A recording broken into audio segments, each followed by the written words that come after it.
afternoon, everybody. Welcome to the campus here at Sanborn Regional High School.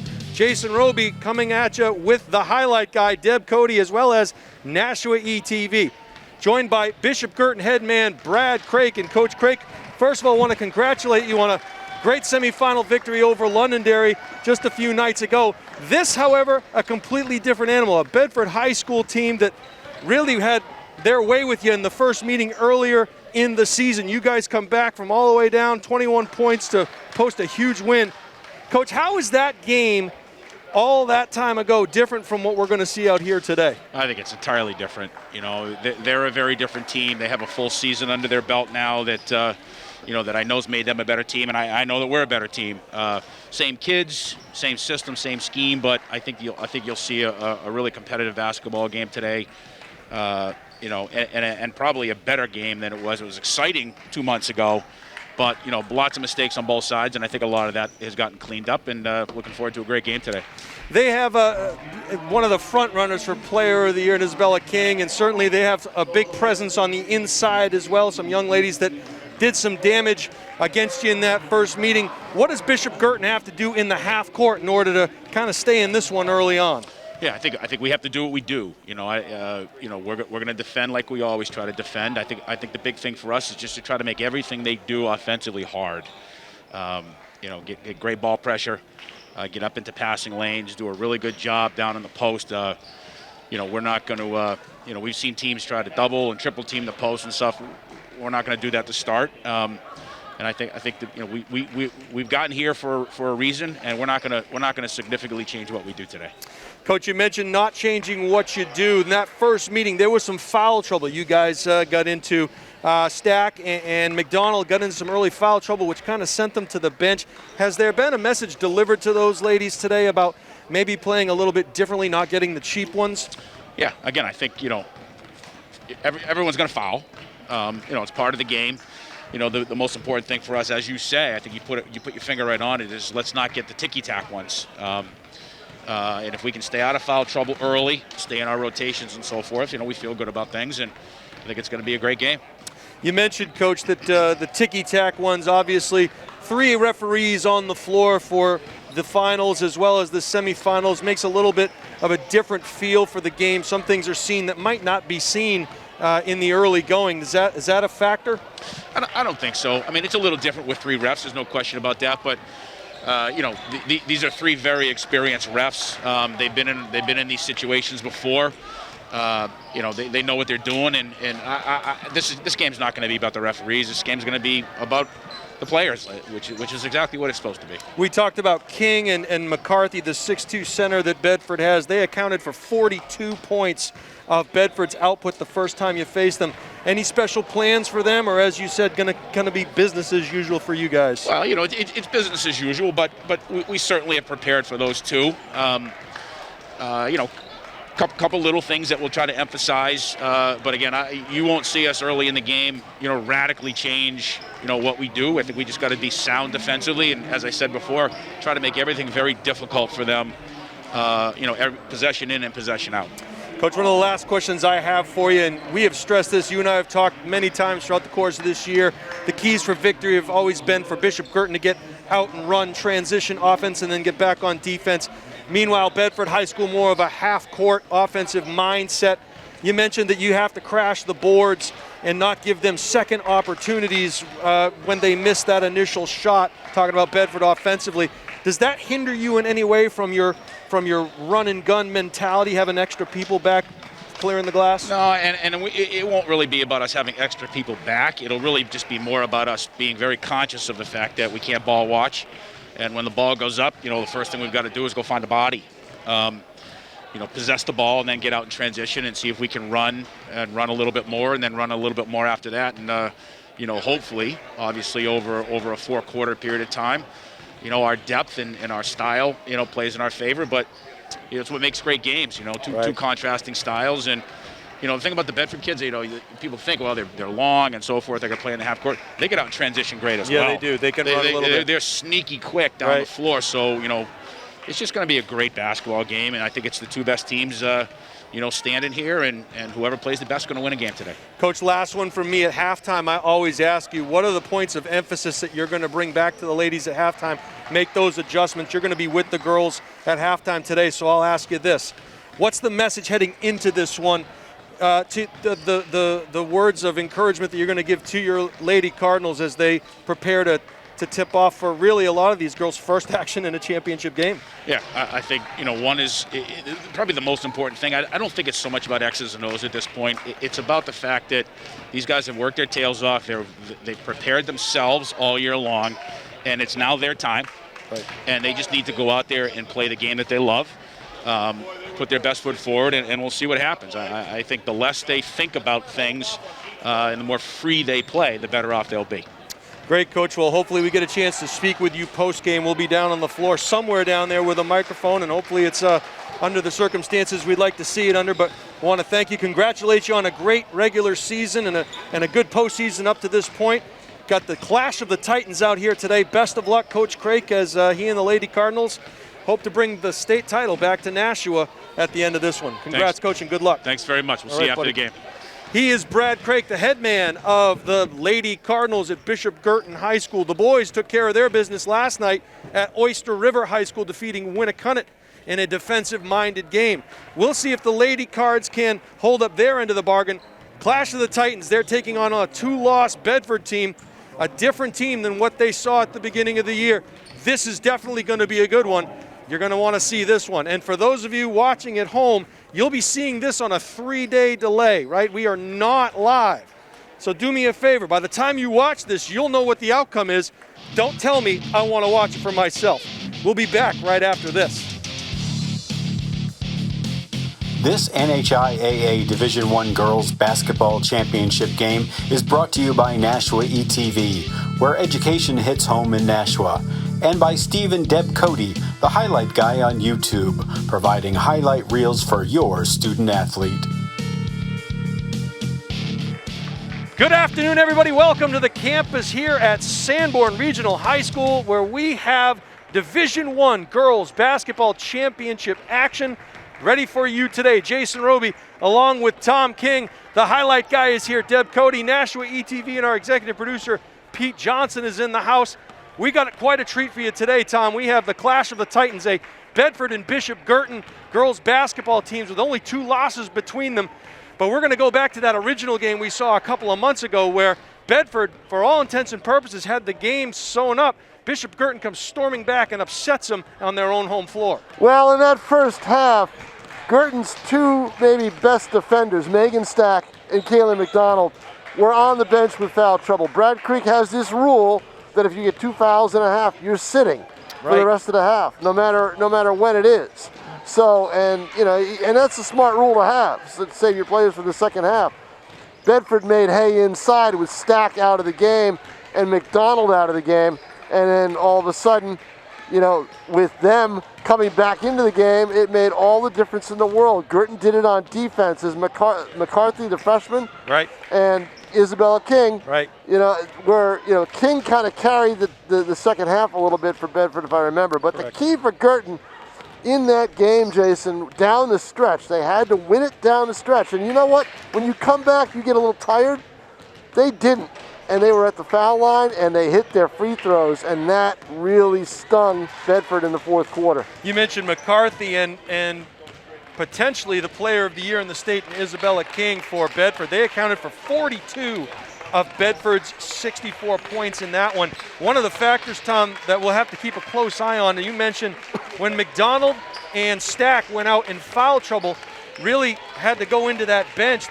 Guertin at the time was missing 2 potential players for them in Maisie Barker, a Spitfire point guard, as well as Dara Ocheng, a 6-footer. Do those ladies make an impact today? See, I think Barker will. Ocheng hasn't been as part of the rotation that much, but today she might be. You know why? She's got height, she's got length, and she's got 5 fouls. And that really would help Guertin's depth if they can use her today.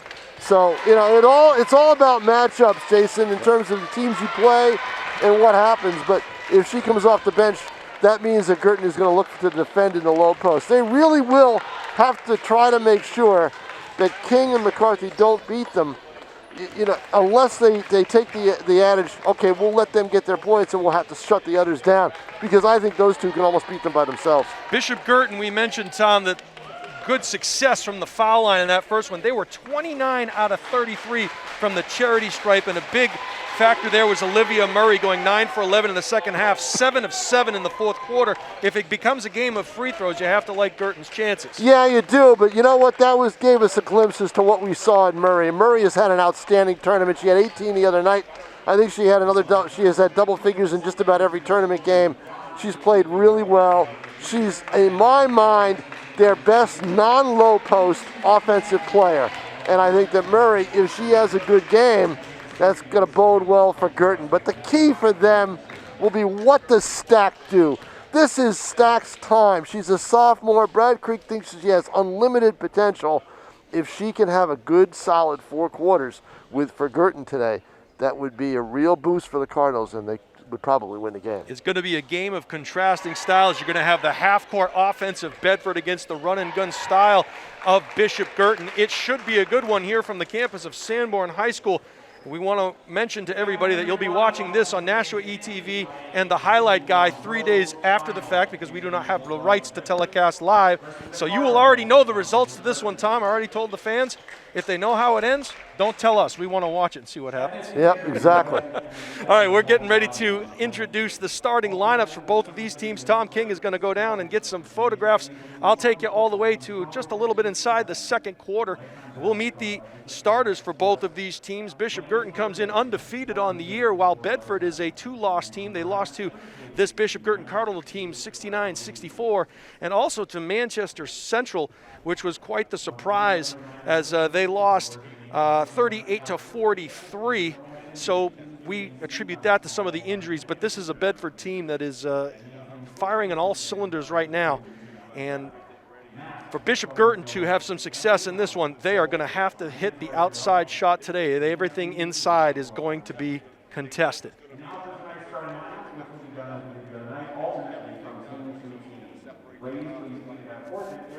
We'll meet the starters for both of these teams. We also have a halftime interview for you. We'll talk a little bit. First starter is Sophia Mampini, who had 7 points in that first game.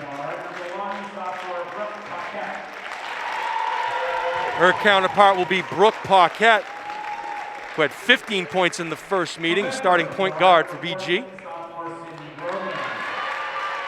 Sid the Kid Grogan, 5 points in that first one. Good pestering defense. Number 11 for the Cardinals, Olivia Murray. She had 11 points, but none bigger than the 7 for 7 free throws she hit in the fourth quarter in that first meeting. Number 20 is Catherine Pennick, a 5'11 junior forward. Megan Stack, a 6-foot sophomore forward, had 11 points in the first meeting between these two teams and some foul trouble. She'll have to stay out of foul trouble if Guertin is to win the state title. Lana McCarthy, the 6'2 freshman forward for Bedford, who had an outstanding matchup, 24 big points. And speaking of 24, there's Kaylee McDonald, defensive stalwart for the Cardinals. Number 30, Isabella King, front runner for Player of the Year here in the state of New Hampshire. And she'll meet up with Caitlin Wheeler, who had 9 points in their first meeting. So this should be a good one, fans. Kevin Gibbs is the head man for Bedford High School. Brad Craik, the head man for the Lady Cardinals, will take this time out for the national anthem. The national anthem this evening will be performed by Sanborn freshman Abby Allen Violet. Oh, say, can you see the dawn's early light? What so proudly we have the twilight's last gleaming, whose broad stripes and bright stars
Terrific rendition of the national anthem there. We are ready to get underway. Division I Girls Championship basketball action here from the campus of Sanborn Regional High School.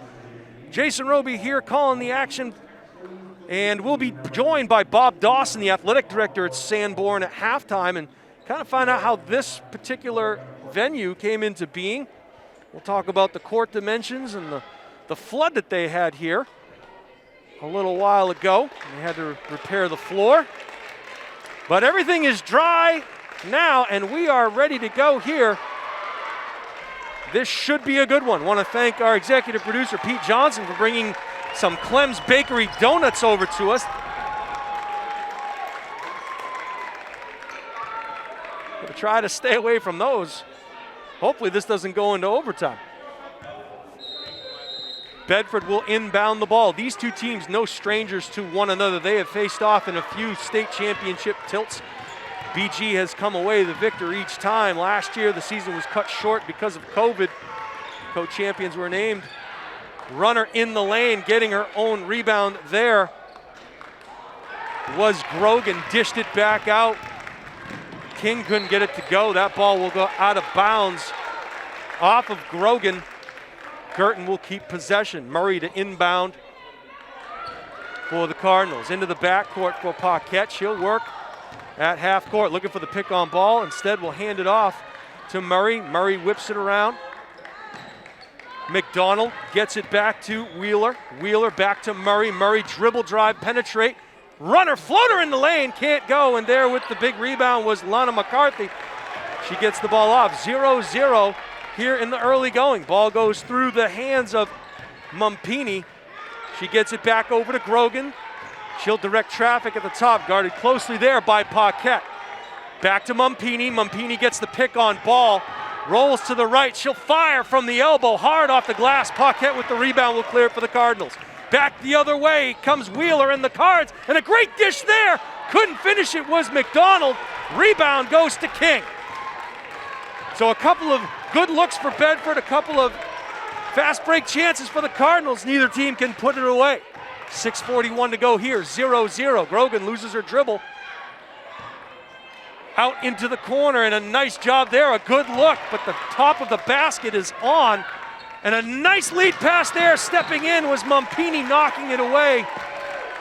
Trying to thread that needle was McDonald to Murray, could not get it in there, but the Cardinals will get possession underneath their own basket. Paquette now. Got to get it in. Cardinals with stagnant feet. Able to find Stack at the top of the circle. Stack now will pull back. Hard off the side of the rim as she was challenged there by McCarthy. Cardinals have their work cut out for them, trying to work against McCarthy as Stack was fronting her there at the elbow. Dribble penetrate, and a nice kiss off the glass for the first points of the game goes Catherine Pennick. Pennick was held scoreless in the first one between these two teams. So important for her to get off to a good start as well. McDonald now to Murray. Murray working against Mumpini. Gets it to McDonald, top of the key, Paquette. The dribble penetrate. Reverses direction, kick back out to McDonald. Looking for Stack on the low post, can't get it to her. Now they do, guarded there by McCarthy. Up and under Dipsy-do, can't clean it up. Murray cleans up the glass, misses a three-pointer. McDonald comes in for it. We're gonna get our jump ball in possession. We'll go to the Cardinals. It's a good hustle there on the glass by Bishop Guertin. Paquette now to inbound the ball. Finds Stack at the elbow extended. Gets it back over to Paquette. She loses the handle. And a deep three-pointer for Wheeler. Cardinals having trouble taking the top off the basket. But another offensive rebound. Paquette will drive, looking for the backdoor cut. Grogan stepped into that passing lane in front of Stack. Back the other way now comes Bedford. And they'll call her on a travel, a good double team there. It looked like it was McDonald who came over to help Stack on the double team in the low post. And as a result, McCarthy got called for the travel. 5 minutes to go here in the first quarter, a 2-0 Bedford advantage. McDonald now, left-hand dribble behind the back, gets it over to Paquette. from distance. Couldn't get it to go there. A good look for Stack. And a steal there by Paquette. She'll hit the runner in the lane, misses it, cleans up her own mess. Had a couple of Cardinals underneath. But luckily, Pennick was there to clean it up for the Bulldogs. Isabella King now will drive baseline and down, and it's going to be a foul on McDonald's. It looked like she tripped, and she ended up taking King down with her. So that'll be her first foul of the game. She draws the task of trying to stop the odds-on favorite for Player of the Year. King now whips it around to Pennick. Pennick gets the ball back to Grogan. Grogan finding McCarthy, the runner in the lane, can't get it to go. Offensive rebound there, and a cleanup by Pennick, who has 4 points, and all 4 of Bedford points at this time. Paquette finds McDonald. McDonald now will dribble drive, top of the key extended. Working against Grogan, will hand it off to Murray. The defensive switch finds the ball in Paquette's hands. Paquette now, triple threat position, back to Stack, top of the key. McCarthy will come out to get her, and Stack gets the roll, and that looks to be take her off the dribble, bring it to the hole, and see if you can get the first step on McCarthy. Back the other way comes Bedford. Mumpini with a three-pointer is good. 7-2 now, Bedford. In the corner to Wheeler. She'll get it back out to Paquette. Paquette directing traffic, top left-hand side of the circle. Grogan poked it away. Possession kept by Guertin. McDonald into the key. Gets it back out to Wheeler. She'll dribble drive into the key. And foul going to be called on the floor. We'll see who they give it to. Yeah, that's going to be Pennick's first, as Wheeler was met there by the double team.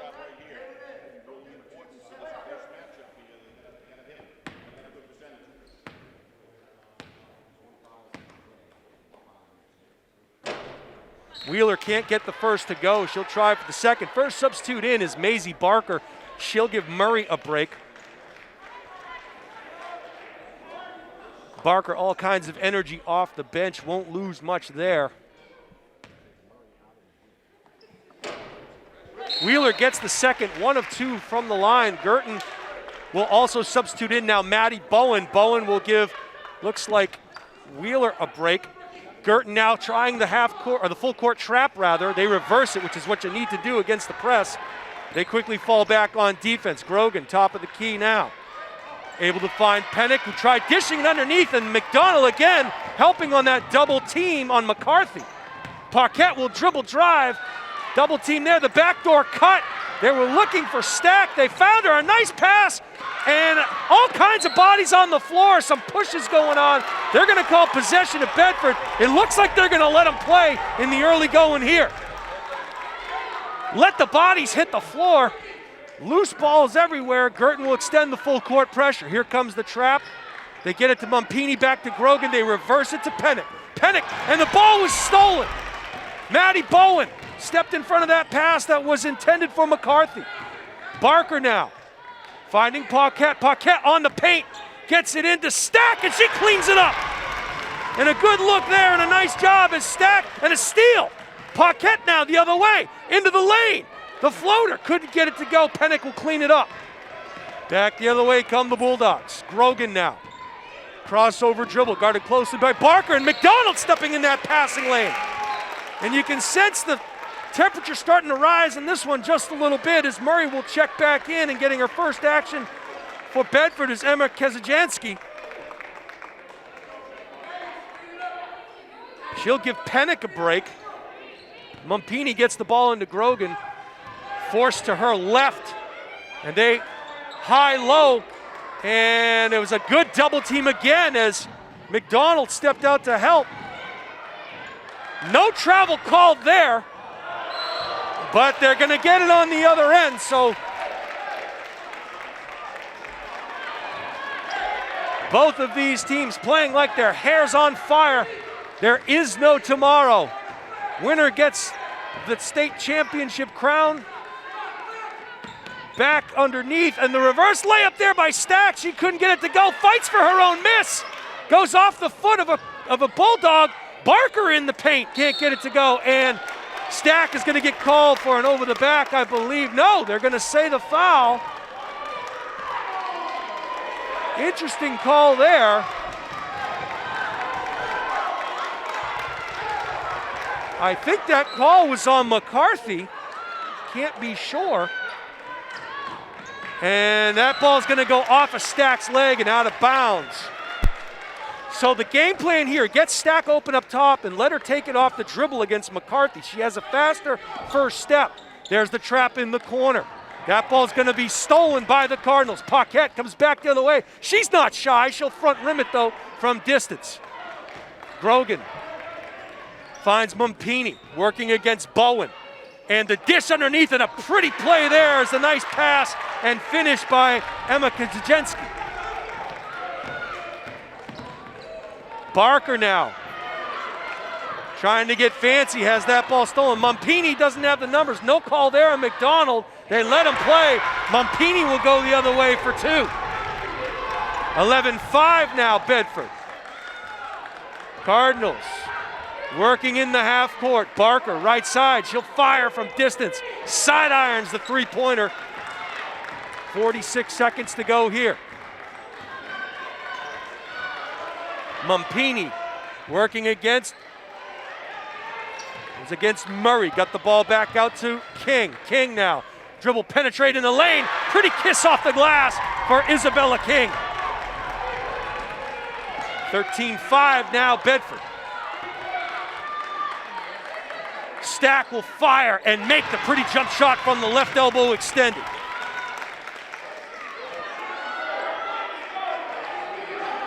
Here comes Mumpini with 10 seconds to go in the first quarter. Grogan steps in front of that pass. She'll dribble, try to feed McCarthy on the post. A spin move in the middle and a pretty make there. We're going to come to the end of one quarter of action here. The Bedford fans are up on their feet, hooting and hollering it up. It is a 15-7 Bedford Bulldog lead.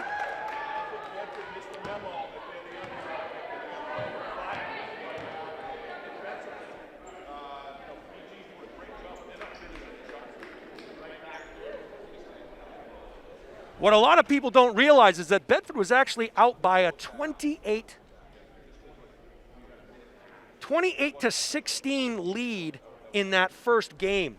It was a Bedford lead of 28-6. So really, if you're doing it by the numbers, it's only an 8-point lead. So you try to find the silver lining in these things for Bishop Guertin. And look, we're only down 8, whereas the first time we played them, we were down 16. So 8 minutes here per quarter in girls high school basketball action. That'll probably be the message from Coach Brad Craik, is to just keep your composure here, make some of those open looks from the outside, and you'll be right back in this thing. They're creating the double team down underneath.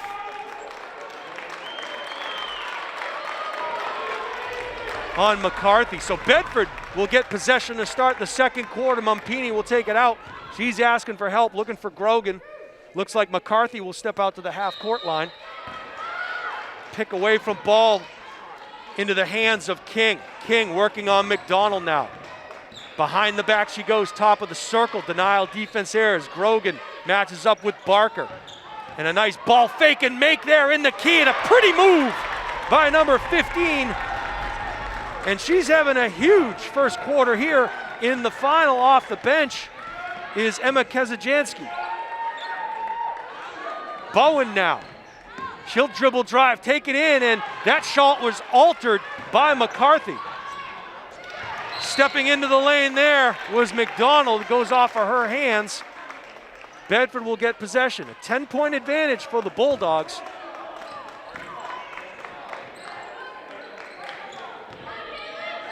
McCarthy now in the paint working against the smaller, shorter Bowen, and that's going to be a mismatch every time. 19-7 now. Barker takes it in to the paint and cannot get the layup. So the top of the basket is on and sealed tight. They'll go back into McCarthy, look to the back side of things. King from the outside, and she says Yahtzee and knocks down the three-pointer.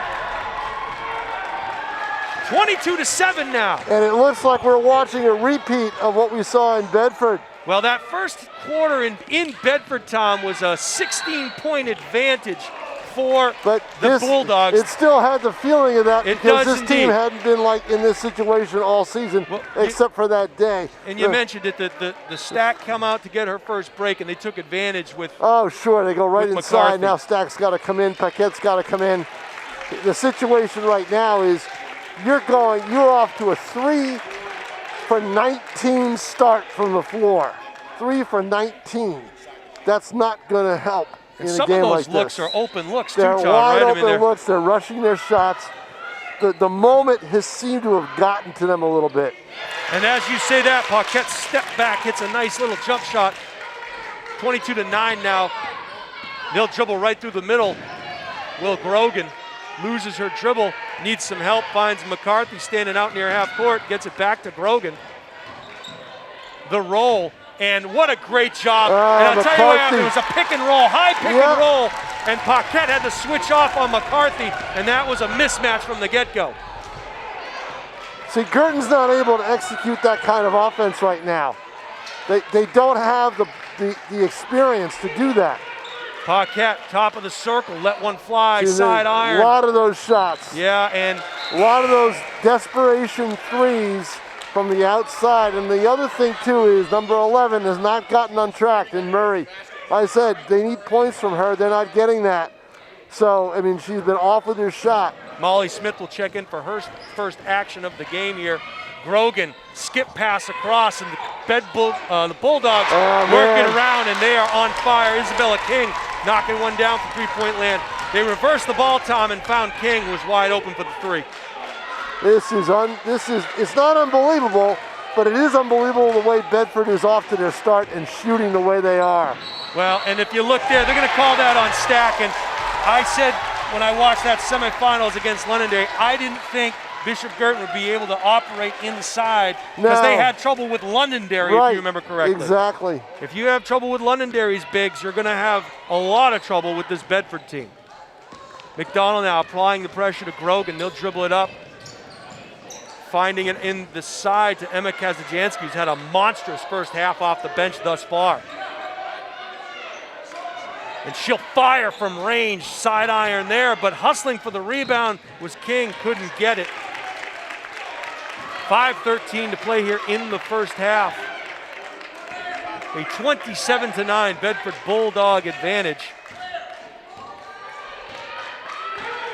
These two teams, in terms of success, are mirror images, but in terms of style of play, complete opposites, really. Oh, really? I know. Grogan comes back the other way, finds King. King now. But see. And a nice dish. And a great job of recognition by King. She made that play. McCarthy all alone underneath for the layup. And no timeout. I'm surprised. I thought Brad might call some timeouts there. Well, it's a 20-point Bedford advantage at this point. See, Bedford got into their offensive flow, you know? And not to be outdone. And that young lady, Tom, needs to get hot. And now Brad is calling timeout. Now, you know, they can't rely on Stack from the outside. They've got to get their guards involved in the offense. I think what we're going to see, Tom, what worked for them early on was when Stack came out beyond the foul line, McCarthy had to follow her, and they used their quickness to get by McCarthy. I think you have to continue that mentality, and when Stack gets double teamed, you kick it back out to your outside shooters. Yeah, but they need to knock down their shots. Right, but you know what the problem is now, Jason? You're down 17 points. You can't trade baskets. Defensively, they are getting beaten down the floor, and defensively, Bedford is able to operate their half-court offense. Bedford is dribble penetrating, which forces the double team, and you find the back door and McCarthy. And also it leads to the open people outside. Right. You know, so this half-court offense for Bedford, they're executing their offense, but they're also forcing Guertin to play their game. Because what's Guertin's offensive game? It comes off the defensive transition. And they're not getting that right now. Every time they've had a steal and try to fast break down, Bedford has gotten back on defense and prevented the easy layup. Or they've missed the easy layup. Right. McCarthy working against Stack. She'll step into the passing lane, come away with the interception. The Cardinals have the numbers. We'll see what they do with it. See now they're going to have to hit that shot, Paquette and they do. From the outside hits a three. And that was good recognition by Barker, realizing they had the numbers advantage. It was a 5-on-4. That ball going to go off McDonald's leg. Very important defensive possession here for the Cardinals. Here's what you do. The goal right now with 4:10 left in the first half is to cut it under double digits. Nice block shot there by McDonald. They have the numbers again, Tom. Stacks all the way? No, Barker. And that's the problem. Got to finish. That's the problem. They haven't finished those chances. Barker now marking up on Grogan. Grogan will get the ball to King. Right side extended, guarded closely by McDonald. She'll find look at Braga. that, see? It's Braga killing them. went in underneath, and That of course is they killing found them. McCarthy. So McCarthy had a huge first quarter last game. She's having a huge second quarter. Paquette will take it to the hole and had a chance for the three-point play. Misses the layup. She'll go to the line for 2. Looks like it's going to be Grogan's first foul. Right now, Paquette and Stack are carrying this team offensively, and that's not enough. That is not enough. Paquette will go to the line. She had 15 points in the first meeting between these two teams. And hit a lot of those. And Can't missed get that the one. first one to go. That ball was in and out.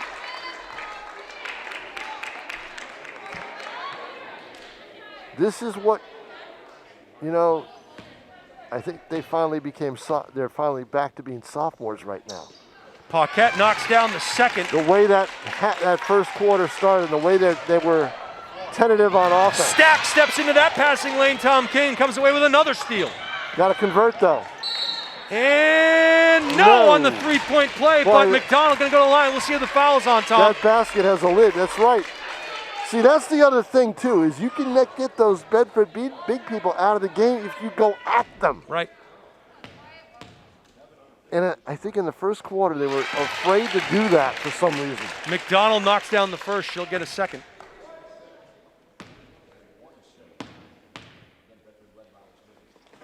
Knocks down the second.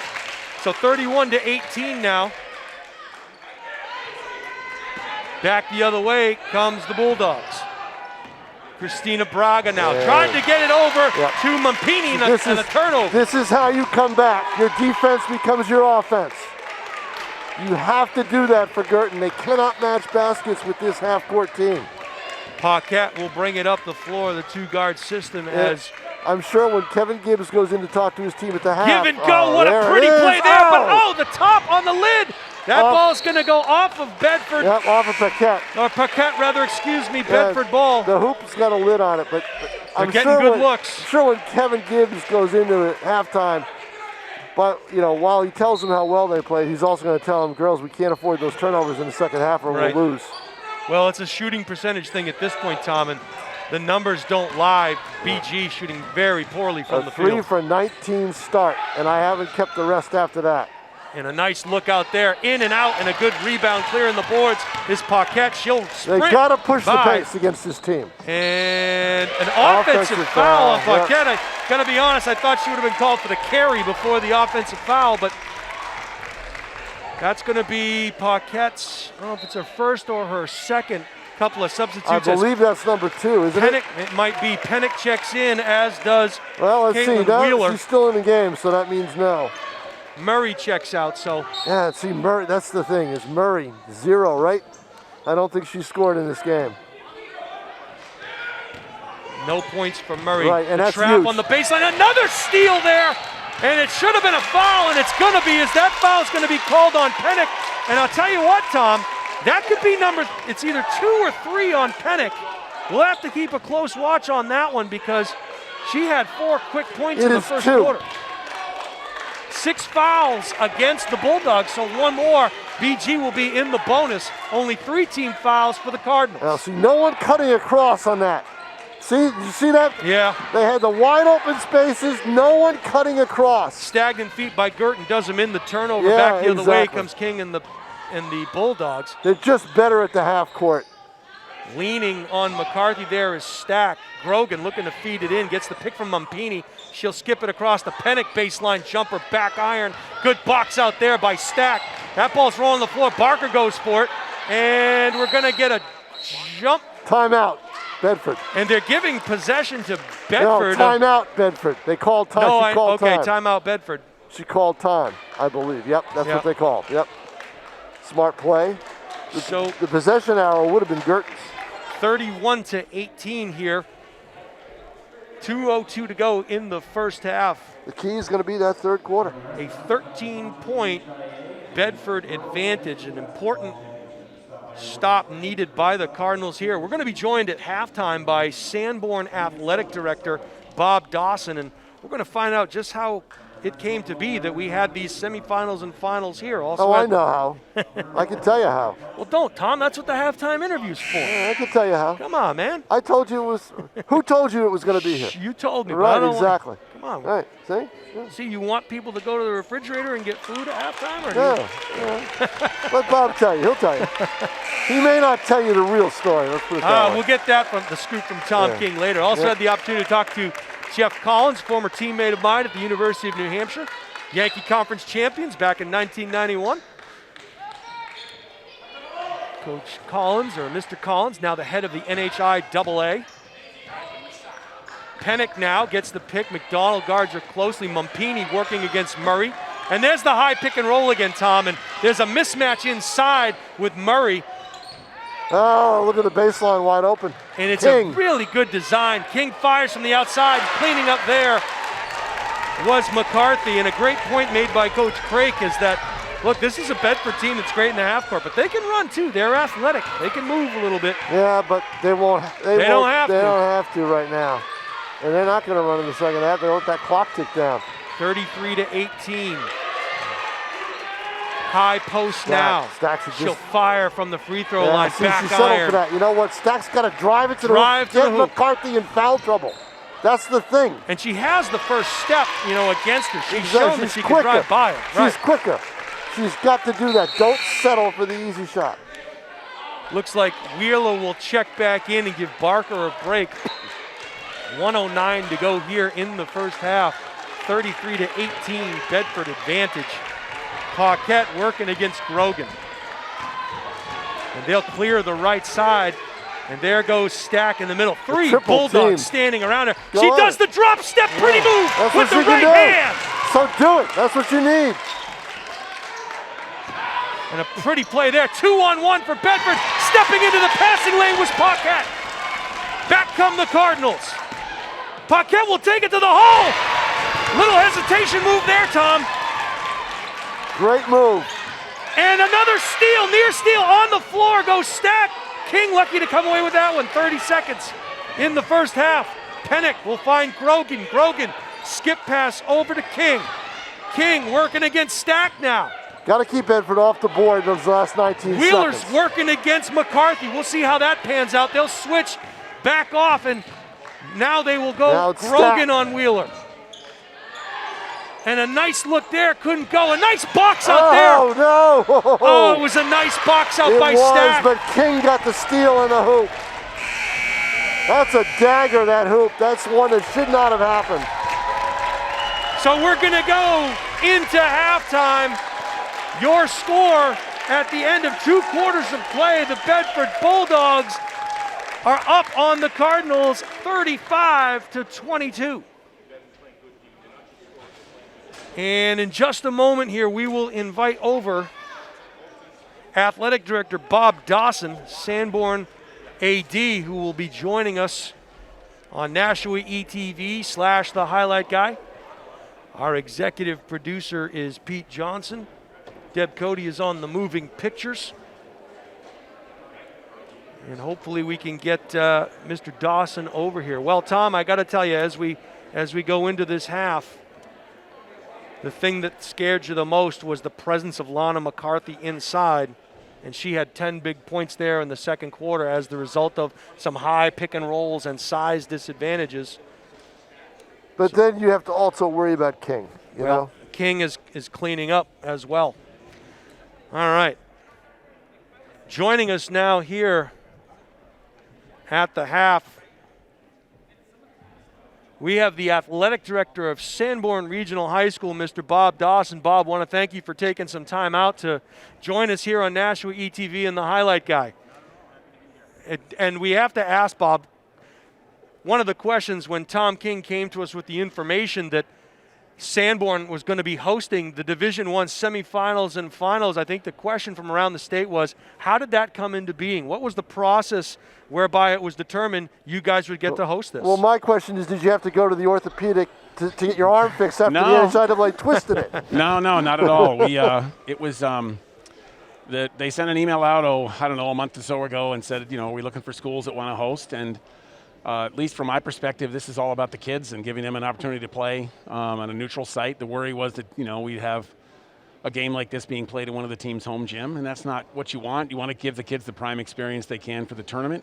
This is kind of life-changing opportunity for a lot of kids, memory for sure. And, it's a couple hours out of our time and getting everything set up and making it work. So to me, it was a kind of a no-brainer to give the kids an opportunity to play here. And I knew we had the facility. We had enough of the little stickers that I put out on the bleachers to spread everybody out. I've been talking about it on the PA all night. And, if you can give kids a chance to live out this dream moment that they've all looked forward to, and, we can help out, why not? I mean, I'm kind of surprised more people didn't volunteer, to be honest with you. That segues into my next question. And what were some of the protocols that you had to be aware of, that you certainly having games here in person, but now where you're bringing in spectators from two sides of things, what are some of the protocols and safety measures you put in place to make this happen? Sure. We had I've actually got a bunch of volunteers here. They look a lot like my girls basketball team, because they are. And they've been awesome in helping out and getting people in. We put, we got stickers on the bleachers. I mentioned those before, but you're hoping people will choose to do the right thing and sit on them. And for the most part, they have to, separate themselves from the other people here. We do the temperature checks at the door, and I think everybody by this point knows all the protocols that we're looking for. We have the good fortune here of having enough bleacher seating where we could get about 22 pairs of seats per team, including a media section here where we are. And, as long as you can make it work, it's really not that much different. Particularly with this game, we can just, close up the bleachers at the end of the game. Nobody's going to sit on them for a couple of months, so we're good there. And, it's really wasn't too complicated or different than we did during the regular season when we had, spectators for games. And it helps that the crowd is limited. I mean, that's a big factor for a lot of schools who said yes, they don't have to deal with large crowds. So that's why these games are usually held in a college setting, which couldn't happen this year. Yeah, I mean, I think it would be nice if we get back to using more high schools than the colleges. I understand why we don't do that, because, people don't necessarily want to be on the hook. The same guys are on the hook all the time for the games. Pinkerton's been good over the years. I've been to a bunch of volleyball games at Pinkerton and some other events there. And, it's a big commitment to do this. And, we have a gym that maybe we could do that if we pulled the other set of bleachers out in a non-COVID environment, kind of crammed everybody in here. And I like the idea of using a home gym because it gets nice and grouchy and loud and fun. And, the kids are hanging off the rafters. And there's something to be said for that. I mean, the biggest thing I miss are the students, Right. If you don't have a good 150, I bet with these two teams we'd have, a couple hundred kids here for sure, make it a heck of a lot more noise than the parents do, and we miss that. You think we'll return to that next year, or do you think it'll be kind of some part of it, but not all of it? Yeah, I think I'm more focused right now as an athletic director on our spring season. We have our practices starting March 29th for our outdoor sports. The NHIAA has told us there's a likelihood we're going to see some protocols for sports before the season starts. And what I've done is prime my athletes for the spring season to assume that they're going to be masked. Right. If you're running the 2 mile with a mask on, then the guy next to you is running the 2 mile with a mask on, nobody's happy. But if that's everybody safer, then, that's what we're going to do. So we're going into this with the mentality that everybody's going to be masked doing everything. And if we back off of that, if there's a way to do it in a safe environment and not have that, okay, it's good. And being outdoors is obviously a huge difference. We're gonna put our outfield fence up on the baseball field, which we don't do every year, with the idea that parents may be sitting out beyond the outfield fence, right? Because that may be the only place that it works. Right. Sure. Exactly. But they're there, and we've been fortunate here with our school board's cooperation and really the cooperation of the fans on both teams to be able to allow fans from both schools to be at our outdoor events.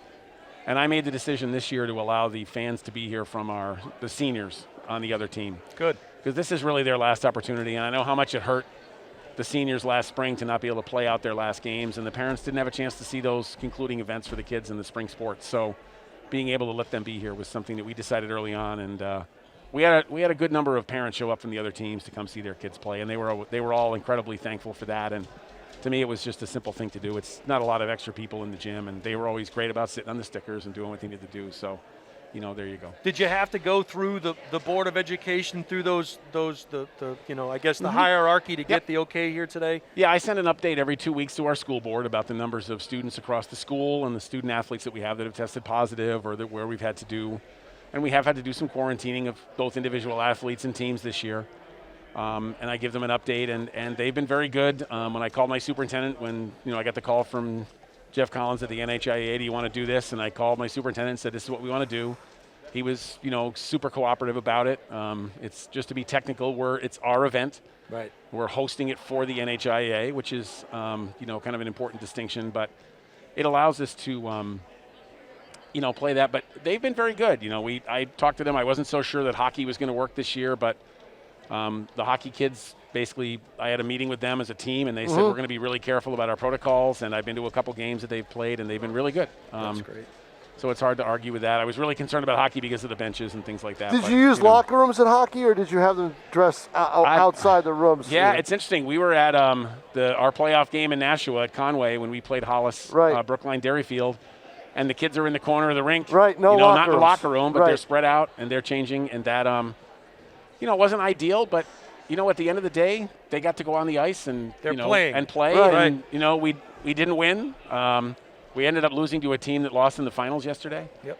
3-1 with an empty netter. So our kids played maybe their best game of the year. My goalie was Josh, did an amazing job.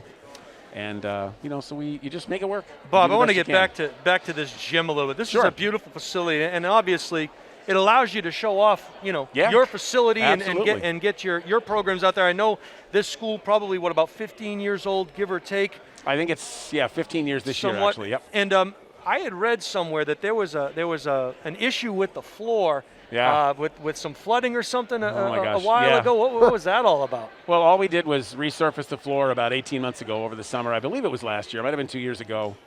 And within, I don't know how many months, we had a wind condition that blew a roof flap off, which had a bunch of water running down the wall behind me here. Oh, no. Ouch. It didn't hit too much of the playing surface. In fact, I'm not even sure it did kiss the playing surface for the game today, but it did. We lost our gym for the whole graduation season. In fact, we took a picture of our graduates in this. It was actually the spring of 19, it would have been, because graduations, last time we had an outdoor graduation, we didn't have the backup.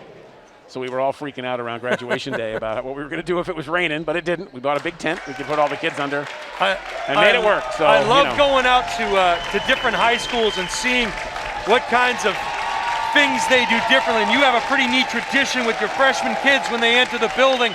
They get to ring a bell, and then they get to ring it 4 years later when they graduate as they exit the building. That's a pretty neat tradition for the kids. This actually, there's two parts to that. The building itself is kind of styled after a farm because we're on an old farm. And the Sanborn Seminary, which is where we started, we're one of the oldest high schools in the state. In 1883 was when we started. And I think Pinkerton might be the only one older than we are. And the kids do. The bell was from the old building. They ring it on the way in and way out. And I've told kids, you win a state championship, you get to ring that bell. So I'm really putting the heat on them to try to get that. And they can all, ring that things to their heart content if they can put one of the big banners on the wall. I like the little ones, but I'd rather have one of the big ones. Well, we had the opportunity to talk to a couple of your girls who were cleaning here during the semifinals. Great kids. It's awesome to be able to visit your facility. Thank you for sharing it with us. My pleasure. That is Bob Dawson, the athletic director at Sanborn High School. Thank you, Bob, for taking time to speak with us, and best of luck in the spring season. All right, well, there it is. So we're going to, speaking of heading into the next season, one of these two teams is going to head into the spring as state champion. And right now, it is Bedford up 35-22 against the five-time defending champion Bishop Guertin Cardinals. Jason Roby along with Tom King. Deb Cody on the moving pictures with the highlight guy. And here comes Brooke Paquette. All right, the biggest thing for BG, Murray, 0 points. And as you say that, yep, exactly. She knifes through and gets the first bucket of the second half. That ball's going to go off of Grogan. I don't know what the call is. They're going to say Bedford ball. Off of Guertin. So I have bad eyes. I'm not sure they're that bad. Mumpini gets the ball into King. She'll work on McDonald. And the steal there by Wheeler in the Cards. Would have gotten a faster break if McCarthy hadn't gotten in the way. Near turnover there, Paquette. Yep. Quick hands, able to keep possession. Finds Good job Wheeler by in the Bedford, corner. by Bedford to shut off the inside right there. And this is the shot that they need to get, And they're they not can't. getting it, and Yep. that's the problem. Good hustle there by Stack. King comes away with the loose ball. See, they hit that three. It's down at single digits, and they're back in the game basically. Have to believe Coach Craig told his young ladies that this was it for the season. 1 half left of play. Well, you know, Kevin Gibbs said the same thing. What a pretty move there by King. And it looks like Murray going to get called for a foul as she hacked her King. from behind. So Murray will pick up the personal foul in the act as King will go to the line for a pair. Knocks down the first. 11 points so far for King. Makes the second. 13-point Bulldog advantage. Paquette hands the ball off to Murray. They reverse the floor quickly to Wheeler, looking for the streaker through the post. A kick out to Paquette. She'll fire. You can't get it to go. Backside rebound by Grogan. Here come the Bulldogs. A 4-on-2. Quick dish out to King. Dangerous. 5 quick points here in the third quarter for Isabella King, showing why she's the odds-on favorite for Player of the Year in the state of New Hampshire. And a nice move there by Stack on the baseline. You mentioned it, Tom, they cannot exchange baskets with this Bedford team. No, they can't. And they can't allow King to kill them from three-point land either. They have to go out on her and cover her there. Just under 6 minutes in the third quarter to go. Pennick will get the ball back out to Grogan. Grogan now. They got the ball to McCarthy, and a nice, pretty move by Pennick. Back the other way come the Cardinals. She doesn't have the numbers. She'll run it. Got her own rebound. And they'll set things back up with Stack. Stack working on Mumpini. Back to McDonald, the runner in the lane. She got tripped up. And will it be in the act or on the floor? I believe it's on the floor. Let's see. And I believe that foul is on McCarthy. So that's either 2 or 3 on her. Coach Craig asking if she was in the act. Referees say no, it was on the floor. So it'll be a possession foul underneath the basket. According to the board, it's on 13.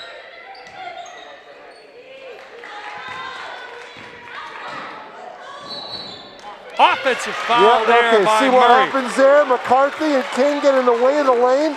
No room for Murray to move, and she gets called for the foul. Murray with 2 quick fouls there in the third quarter. And I think you might be right, Tom. But I don't see it was Mumpini with that foul, Mumpini Tom, got not called, McCarthy. Pennick gets the ball off to Mumpini. She'll dribble, throw one up in the lane, can't get it to go. Rebound Paquette. Here come the Cardinals. Oh, and usually they keep that ball. They come away with a layup or at least possession. That one goes off Wheeler's hands. It's called we're down 14 and we need to push it. So things not bouncing the way for the Cardinals today. As King will work on Paquette, and she'll fire one up and get the shooter's she's too touch. open. She's feeling it now, She Tom is King. really too open for Guertin. 42-26 now. Wheeler got the ball into Stack. Stack and leather souffle there. They're going to say Stack was out of bounds. They're going to give possession to the Bulldogs.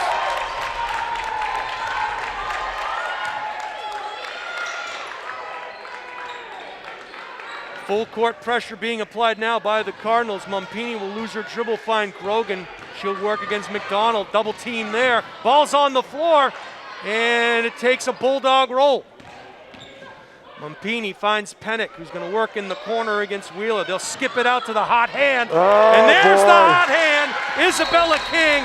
And it is lights out. She is feeling it today, Tom. 10 points here in the third quarter so far for Isabella King. Again, she's open. She's wide open, and she's taking it, and it's hitting. King is one of basketball isn't that complicated a game, Jason. It's you either make the shots or you don't. And right now, Bedford's making their shots, Guertin's not, and that's the difference. Look at that's the difference in the game. It really is. It comes down to about 8 or 9 shots that the Bulldogs have made that the Cardinals just haven't been able to do. Right. So not the best day to have your worst shooting performance if you are the Bishop Guertin Cardinals. No. They find themselves in a huge hole with 4:19 to go here in the third quarter. 18 points by my count. For King, what's King got for points? She's got 10 in this quarter. 10 in this quarter. I'd imagine King. it's about 18. 20 points thus 20, far yeah. in this one. The second quarter belonged to McCarthy and, King. This one's to King. You know what?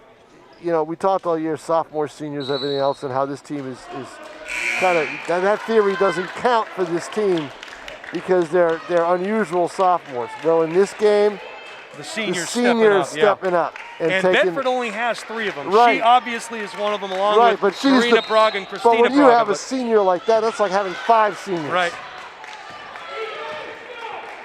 So aside from her, you have to believe this is a Bedford team that's not going anywhere next year either. Right.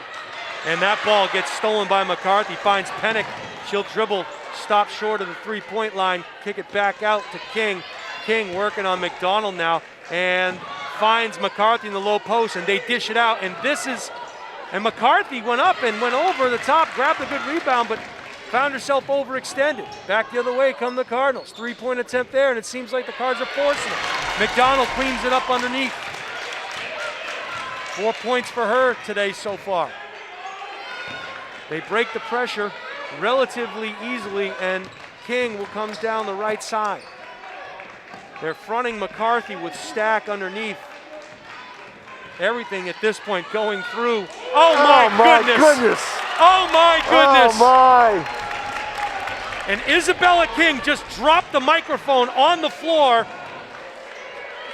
on that 3-pointer. She sure did. Wow! And the Cards finding the sledding tough going here as Barker will try to force the issue, and they come again away with nothing. And it's going to take right now a miracle. It's going to take a lot of pressure defensively and a lot of Bedford turnovers to change this outcome. Nice backdoor cut there. Paquette stepped in the passing lane. They have a 2-on-1. That bounce pass intercepted by Grogan. Mumpini baseline jumper, good! And Brad Creek right now, he's not used to seeing this. He is out of state, but not in a game in New Hampshire. A 21-point Bedford advantage. McDonald thought about the step back. Barker will do it instead. Front iron, rebound Mumpini in the Bulldogs. They just put another point somehow on the scoreboard, I think because it was a 3-pointer. From Mumpini? I don't know. It was 49-28. Suddenly it became 50-28. Well, one of King's shots might have been a 3. I'm not sure. But at this point, probably not going to matter. As another layup missed by the Cardinals. Mumpini will pull back. She's feeling it. Front iron, rebound Paquette. Barker now had McDonald for a second. She drives into the lane, forces up another shot. No foul called. Brad Craig looking for the body, but isn't going to get it. No, it's just They're one of letting those, him play today. Just one of those days where the shots just are not going to fall.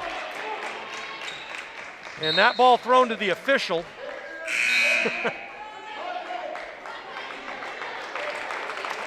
So Barker will check out. Yeah, Brad Creek getting some other players in the game, looking for some kind of combination that's going to work. But you know what? With basically 9:33 left and you're down 22, this is a little different story than the last game where Guertin had already made some inroads into that Bedford lead. And a different feel altogether as well. Definitely a different feel now, you know. Grogan gets the ball over to Mumpini. Mumpini working against Murray. Was looking for Sophia Lagoyan. Finds Kezianski, who had a nice first half, got called for the travel.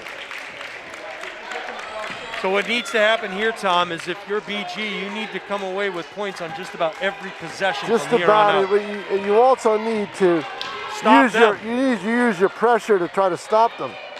Well, pressure's not going to help them today, I don't think. And that one finding front iron. But see, King is out of the game right now. So what you got to do if you're Stack is you got to drive it, because they can't double you in the paint. You know what's funny, Tom, and there are basketballs that are finding its way into Guertin hands, but they're not maintaining the possession. It's slipping through their hands. There's turnovers, but there's also missed shots, and there's also ill-advised shots. We saw their offense struggle the other night, and that to me told me that, okay, this is a situation where if they struggle like this in the half court against Bedford, they're going to have some issues because Bedford won't struggle in the half court. So I hate to say it, I watched this Bedford team play in the semifinals, and I didn't get just a feeling that I got watching them.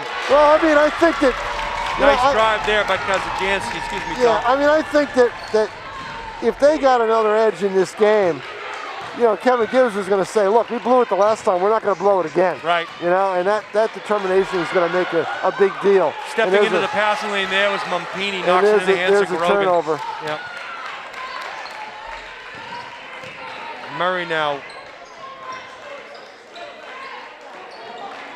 Good ball movement and a three-point shot front iron there. A box out found its way. No travel called. No travel, but no foul either. Right over the top of her. They're going to give the timeout to Bedford while possession is still up in the air. 10 seconds to go here. Basically, if you're Brad Creek, what you got to tell them is just play defense. Just do the best job you can defensively and try to turn that into your offense, because otherwise there's no other way to come back in this game. 10.6 seconds left here in the third quarter. A 52-28 Bedford Bulldog advantage, and not the way the Cardinals wanted to see things go today, but a situation where not utterly surprised, Tom King. I thought Bedford was the favorite coming in my mind. So just because of the way they played in that first game. And King left all alone underneath the hoop. No travel, no foul either, call. though. I don't know what's going on here. King with a scoop up and under, and here comes McDonald. She'll fire from three. Front iron, no good. It wouldn't have been good anyway. They could have used that. The referee waved it off. I don't think it would have counted if it went, but we're going to head into the fourth quarter of action here, Tom King, and your score at the end of three, Bedford 52, Bishop Guertin 28. So post-game awards will be given out at the end of this one in terms of the state champion and runner-up plaques, as well as the medals. We'll try to get an interview or two at the end of this one. Not sure how that will be received, but we'll give it the old college try. 24-point Bedford Bulldog advantage.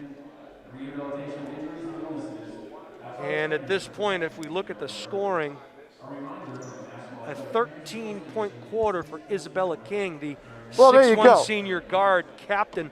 She had 18 in the first meeting between these two teams. So, and a difference in body language and volume as Bedford screaming in their huddle while the Guertin girls intently listening to their coaching staff. And very impressive with this group of young ladies from Bedford and how they've played thus far. Cardinals will send out Bowen, McDonald, Murray. Looks like Molly Smith is in the game, as well as Wheeler. Meanwhile, Bedford will counter with Mumpini, Grogan, King, McCarthy, and it looks like Emma Kezianski. Runner in the lane, leather souffle. Block shot in the paint there. Back the other way comes Bedford. Mumpini in the corner. Guarded closely by Great Malls of Fire. Grogan works it out. And a pretty shot there by Emma Kezianski. And Brad Creek just says enough is enough. Wow. And this is the blitzkrieg that if you are Coach Creek, you're worried about. You knew that there was going to be a size advantage in terms of the half-court offense. What you didn't know was that they were going to be raining threes from the outside. And at my last count, let's see, 1, 2, 3, 4, 5, 6, 7 three-pointers for this Bedford Bulldog team. Looks like what we would normally see from a Guertin team in terms of three-point shots. This is what they do to the other team, and and in the tournament earlier on, last Sunday I talked to Brad about his outside shooting, and I said this is probably one of the better outside shooting teams you've had. Problem is today, the lid is on the basket. Well, and when I watched them play Londonderry, I watched Stack operate against Coach Nick Theos' Londonderry team, and they created a lot of double and triple teams on Stack. Right. And didn't give her the opportunity to drive. The difference was Stack could dish out and they would make that perimeter shot. Today, difference here today is they're not making the outside shot, they're not making the inside shots. No, they're not making anything. Their offense got stagnant, and then what happens then is you fall behind when the other team starts hitting shots. You fall behind, and then you rush, and then you're taken out of your game, and it just ends like that. So. All right, 7:30 and counting to go here in this one. A huge lead for the Bulldogs. Backdoor, nice step in front there by Sydney Grogan. Comes away with the steal, and Brad Craig talked about her quick hands and how she was a nuisance on defense, and sure enough, she's having a great game defensively. Here, the thing I always say is when you have an elite player like King, you really should win one title sometime. Sure. And this is their time. And when that happens, it's definitely their time. Kezianski, her second three-pointer. Scoop shot, no good there. When the others hit it, that's it. It is 30 points. It's over. And they are just feeling it in Bedford. Oh, yeah. The bench is up. They're jumping around. They know. There's 6 minutes to go and a half, but Kezianski misses the layup there, but it looks like that ball was going to go off of a Cardinal. Paquette comes down with it. Here they come. They don't have the numbers. Murray will drive. Banished from the Kingdom of Hardwood. No. That three-point attempt is no good. McCarthy blocked that shot, so she's causing all kinds of problems on the inside. Mumpini misses the layup, but that ball's going to go off of Paquette's foot, and there it is, Tom. You can't catch a break if you're BG. Nope, not at all. Balls are going off of your feet, your legs. Possession going off of your hands. Can't catch anything clean. It is just the worst case scenario here for the Lady Cardinals. But Tom, they'll be back. Well, they'll be the favorite next year. They would be the favorite. They lose King to graduation. That's a big loss. And McCarthy, there's word whether or not she stays at Bedford. King, pullback, can't get it to go. Mumpini, a nice rebound over Murray. And Mumpini. But I'm talking about Guertin being the favorite. So I would imagine they would be the favorite next year. Kaylee McDonald working against Grogan. Crossover dribble, pestered there. Great defensive pressure. A nice pass from Stack. Finds Wheeler from the reigning three-pointer from the outside. That one touched the light bulb. That's what they needed in the first half, Jason. Yeah, the dribble penetration, but this is what they didn't need. And a rare miss there for the freshman. Lena McCarthy, by the way, Tom, I have her scoreless so far in the second half. Yep. But defensively, she's been playing great. That's just it. They don't need her to score. If King's hitting those shots, here comes if the other players are hitting those shots, they don't need her to score. Paquette made the shot, and we'll see. King's feeling it. Airballs that one. That ball goes out of bounds. Cardinal possession. Checking in now for Bishop Guertin is number 23. Looks like Kate Daly will be coming in, getting her first action of the day. I think it's pretty apparent to Brad Creek. He's going to try to get as many people out there as he can. Yeah, no question about that. Because he knows that it's over. Well, they've had a great season, Tom, and a great year and a great run. Who knows? Murray what from the outside, she'll hit one. Just her 5th point of the game. Yep. And only 2 team fouls against Guertin, only 1 against Bedford. So this one not in danger of becoming a free throw contest. So a definite different feel to this one. Stack, she'll fire from the outside. Well, they're all going to fire from the outside now because they need the extra points. Well, she'll take it in. And a late call there as McDonald took it to the hole. Looks like it was Kezianski on the foul. We'll see who it was. Yeah, Kezianski. So McDonald will go to the line for a pair.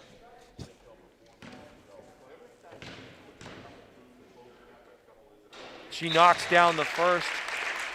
Checking in now for the Bulldogs is Marina Braga, one of those seniors that we talked about. Marina Braga, Christina Braga, and of course Isabella King, the only seniors for Bedford. McDonald will knock down the second. Full court pressure now being applied. A near steal there by Stack. They'll try to trap the Marina Braga, and a 10 snow, and a good timeout called there by Kevin Gibbs. You give him credit for that one, Tom. That was a turnover waiting to happen, and Gibbs said, nope, we're going to keep possession, get a fresh 10 seconds. Well, here's the thing, is in this game what they've done is they've hit their shots. So when you hit their shots, that takes the pressure away, you know, and that helps. So, and they guard against the press. They practiced against the press. They have a bigger floor to work on against the press. And when Guertin was able to get that pressure working in the first half, they weren't able to convert on the other end.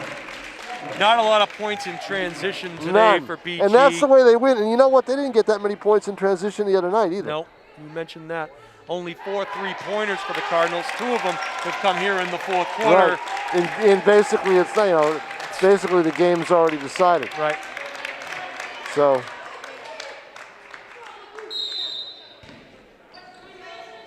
Bedford will get possession inbound to Grogan. Grogan working against McDonald. A good matchup here all night.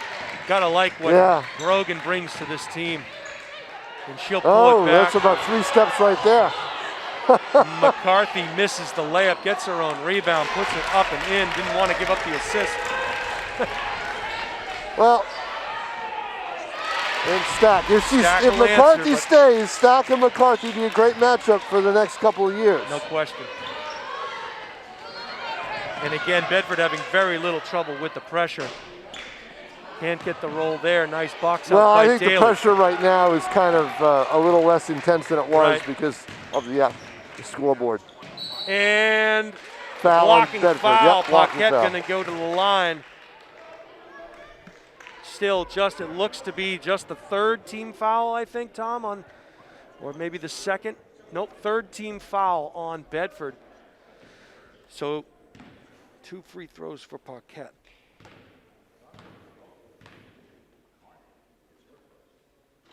Nice shot there by Paquette.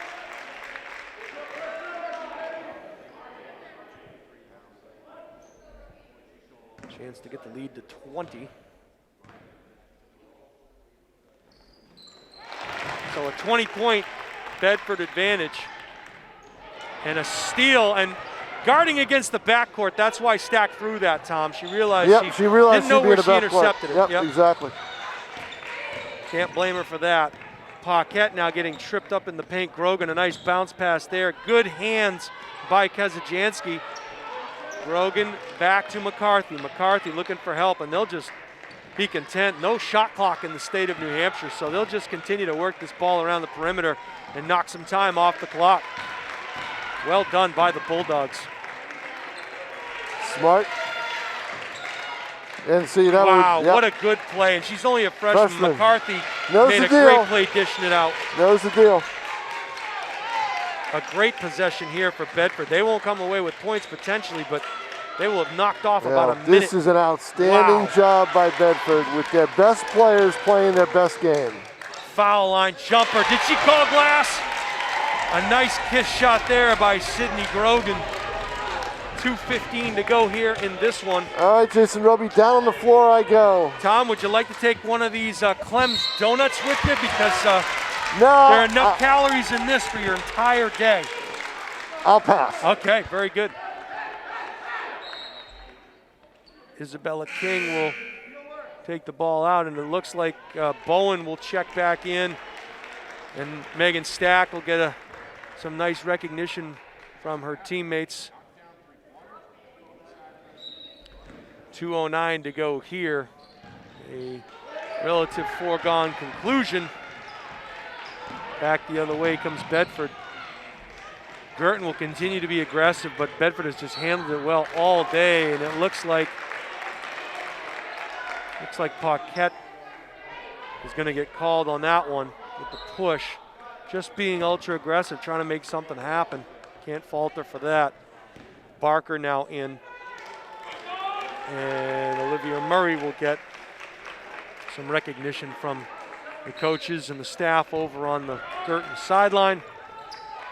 King now working on McDonald, trying to pick up the pick from McCarthy. And just real good ball movement by Bedford. They'll keep possession as that one goes off of Paquette's hands. So Guertin having a lot of success this winter. Their boys won the Division II wrestling title. The boys last night beat Winnick-Cunnett in the Division I finals. Girls hockey won the state championship. And Guertin, it appears, will be this year's state runner-up with a slew of sophomores on their roster. Have to believe they will be back as Molly Smith checks into the game for Kaylee McDonald, and the lone senior Charlotte Sullivan will check into the game for Brooke Paquette. King now gets the ball back out to Grogan. Grogan's pass was intended for Kezianski, went out of bounds, so Guertin will get possession. 1:32 to go here. A 22-point Bedford lead. Crossover dribble by Barker. We'll find Daly, kick out to Smith. Smith will pivot, looking for Sullivan. Double team pestered there at the foul line. And no timeout call. Possession will go to Bedford. And checking in now is Christina Braga, one of the other seniors. Marina Braga, Christina Braga, and Isabella King, the only seniors on the roster, as she will come in for Lana McCarthy. Lana McCarthy had a great game today, offensively and defensively. And Braga was wide open underneath, but they're just going to run this one out. Back top of the key now, reaching in is Barker. Barker not going to foul. Backdoor cut stolen by Molly Smith. Smith got it up to Barker. Barker will go up against Grogan. She'll throw one up and in, and a pretty move there by Maisie Barker. Good body control. And this gym is eerily quiet, but in about 37 seconds, you're going to hear some loud cheers from this fan section to my right. Bedford Lady Bulldogs already standing and cheering as that ball, nearly stolen by Bowen, finds its way into the hands of Isabella King, and why not? The best player on the floor cleans it up. And they were trying to get the ball to Marina Braga. She was fouled in the act, so she's going to go to the line for a pair. Chance for the senior to get on the score sheet here in the closing seconds of this one.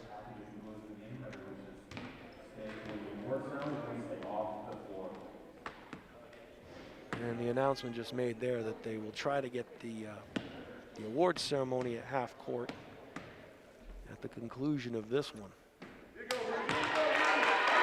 Senior Braga misses the first of two. She'll go to get a second. Neither team in the bonus here in the second half. Braga can't get it to go. Back the other way comes Barker. She'll work on Grogan. A nice bounce pass there to Molly Smith. Smith gets the pretty layup. Good feed from Barker. 7 seconds left. That's just about going to do it.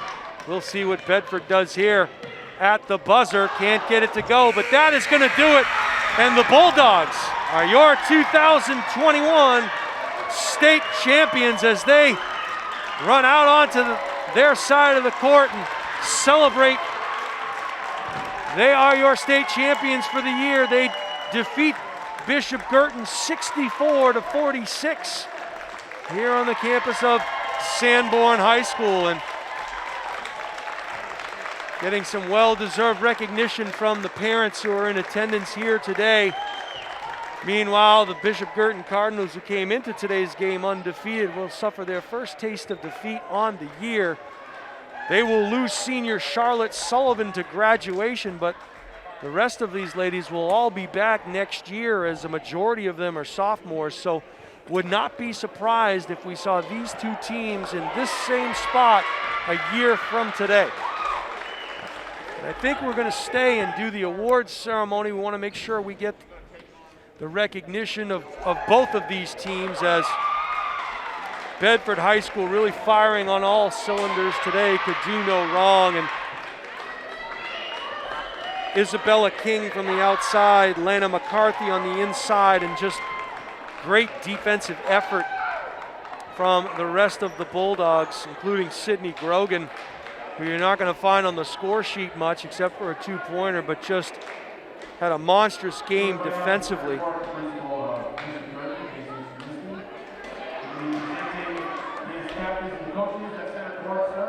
So a great effort by Kezianski, obviously, and Mumpini had a good game. As did King and McCarthy, and Coach Craig coming out to half court, calling out Charlotte Sullivan, the senior captain of the Bishop Guertin Cardinals, to receive the runner-up plaque and medals. And congratulations to Charlotte. Had the opportunity to interview her first game of the year here, and a terrific young lady. And now Coach Kevin Gibbs and the senior group for Bedford, Marina Braga, Christina Braga, and Isabella King, come out to get the plaque, the state championship plaque, along with their head coach, Kevin Gibbs, and presenting it to the fans in the stands. Jeff Collins also there, will be presenting the game ball to Coach Gibbs, along with the ball for the trophy case. This is a trophy case game, folks, so really have to give it up for the Bulldogs, who are firing on all cylinders today, offensively, defensively, inside, outside. Isabella King, she finished with, let's see, 3, 6, 9, 10, 11, 12, 13, 23 points for the outgoing senior. Showed why she is a big contender for Player of the Year. And I think we're going to try to maybe talk to Coach Brad Craig. We'll see if he wants to do something here at the end. Jason Roby here for Nashua ETV. Want to say hello to our friends over on Bedford Public Television. I'm standing here with state champion Isabella King. Isabella, that has a nice ring to it, doesn't it? Yeah, it feels so good to get this win. Isabella, you had a monstrous game out there, 23 points by my count. Great defensive job, even better on the backdoor cuts with your passing. What was the message for your teammates coming into this one, knowing you had played a Bishop Guertin team and given up a big lead in that first game? What's the message that Coach gave to you guys coming into this title game? Yeah, we just had to want it more, and we had to play all 4 quarters and not like it's a whole game. And just everyone, we all had to work together and play together to get this win, which everyone did great today, and everyone stepped up, which was a part. And yeah, we're champions. Has to feel good, Isabella. What's the future hold for you, young lady? Obviously a senior, one of 3 on this Bedford team. What are we doing in the spring, and what are we doing next year at this time? Yeah, in the spring I'm just going to keep working, and then I'm going to Bucknell in the fall, so we have summer workouts there, so I'm going to be doing that and just getting to work down there and hopefully carry the same thing and win some championships down there. A great attitude there, a state champion here. Congratulations, Isabella. Way to go, show them that plaque. State champion, Isabella King, Bedford High School, your 2021 state champs. Congratulations. Thank you. Thank you. Woo. Jason Roby here for Nashua ETV and the highlight guy. We are joined by Coach Gibbs, and also Sid the Kid Grogan played an outstanding game at the point guard position today, stepping into the lane on many of those backdoor cuts, creating all kinds of havoc defensively. Coach, you had something you wanted to say about Sydney? Yeah, first of all, she leads the team by far in charges. She took 3 today, but what nobody knows is that she suffered a high ankle sprain against Portsmouth.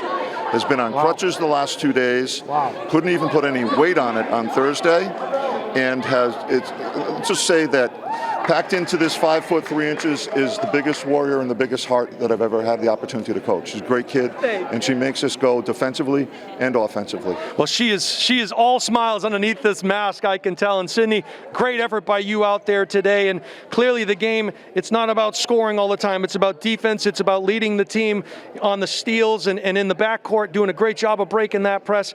How does it feel to be a state champ, Sid? Oh my God, it feels amazing, you know. We came in here as the underdogs, losing to them earlier in the season, and we knew if we gave everything we got, this would be the outcome. And I'm just so proud of everyone, how they stepped into their roles, and we did everything we could to achieve this dream of ours. So, what was the message coming into this game, Sid? I'm sure Coach Gibbs kind of kept it on the down low in terms of what the motivation was, but was that initial game when you played them so long ago, was that talked about at all at practice? oh yeah, that was definitely a little upsetting to have them by 20 and then end up losing in the end. But that just gave us way more motivation and fuel in this game to not only win, but just kill them out the floor. Spider-Man making appearance here, throwing the web around her neck, and the championship net awarded to Sydney Grogan. And the things you can't always measure on a score sheet, you did out there today. Congratulations on being a 2021 state champ, Sydney. Thank you so much. All right. Thanks, man. Take care, Coach. Congratulations. We are here with head man of the Bishop Guertin Lady Cardinals, Brad Craik. And Coach, not the way you foresaw this one going today. Clearly a Bedford team that came out here. They didn't miss much. They played great defense, had great intensity, and just overtook your young team today. Any thoughts on what you talked to the girls about back there at the end of this one? Yeah, I'm proud of our kids. You know, they played as hard as they could possibly play. We got beat by a better basketball team today. And, you know, all the credit in the world to those Bedford kids. They played a better basketball game today. It's just, I mean, I wish I had a better explanation for you than that, but sometimes that happens. And, you know, look, I told our kids two things. One, you guys played as hard as you can today. You gave us everything you possibly could give us all year long, and it's going to hurt for a little while. And the second thing I told them is, don't forget how this feels. Don't ever forget how this feels, because with the exception of Sully, we got everybody coming back. And if there's ever anything that's going to motivate you to, you know, to get better and get back where we want to get to, it's that feeling. And they're, you know, they're devastated, obviously, as they should be, and as you'd expect them to be. But, you know, little time will heal some of that stuff, and we'll get back at it, and we'll get better. Coach, can you talk a little bit about the things that maybe didn't go your way today that normally do, the little things that make the huge difference in the game, the turning points, the turnovers? What was it that really kind of, you could feel that this wasn't going to be like it was the first time around? Yeah, so we didn't get stops. You know, so I think you know, not surprised that they started pretty quick and so forth. You know, in the second quarter of the game, we started to speed the game up a little bit. We started to turn them over a little bit, and finally started to score the ball a little bit. But we just couldn't get back and get stops. You know, we were kind of trading baskets there for a little while, and you know, you feel a little bit better about things, and you look up and it's still 13. Right. So that's probably the first thing, is it just didn't feel like we could consistently get stops in the half court, and that hurt us. And then obviously, you know, look, we just didn't shoot the ball well today. Right. You know, we you know, early on, I think, you know, we were settling a little bit. That's probably nerves. But you know, once we settled down, we got some decent looks. We just couldn't put the ball in the basket. So you kind of add those things up, and you're not consistently getting stops, and then you can't score the ball consistently. It's, you know, gonna be a tough day, especially against a good team that shot the lights out. Yeah, they really shot the ball great. Isabella King had about as good a day as you could have for a team out there today shooting the basketball. Certainly the penetration, you know, by McCarthy and the dishes up to King really were a good 1-2 combination. And you talked about, you know, the point guard Sydney Grogan and how she could disrupt some things. And those three really had big games today for Bedford. Yeah, they're great players. You know, they're all great players in their own right, and you know, King's a great basketball player. You know, she's a Division I scholarship kid for a reason. Right. And, you know, and she senior leadership today, and she just did a great job. And you know, congratulations to her.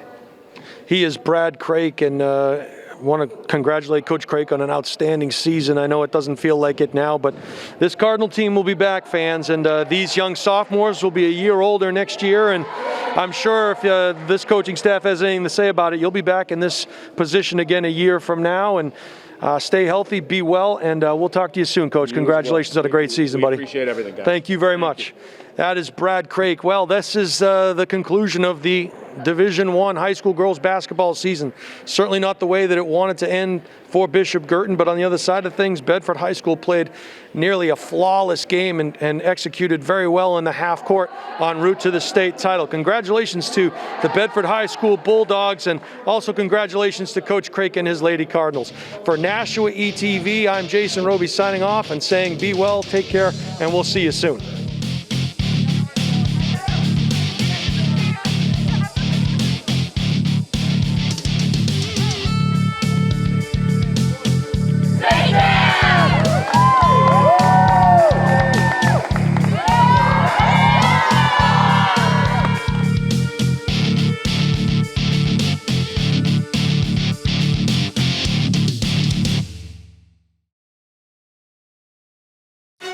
This NHIAA Division I Girls Basketball Championship game is brought to you by Nashua ETV, where education hits home in Nashua, and by Steve and Deb Cody, the highlight guy on YouTube, providing highlight reels for your student athlete.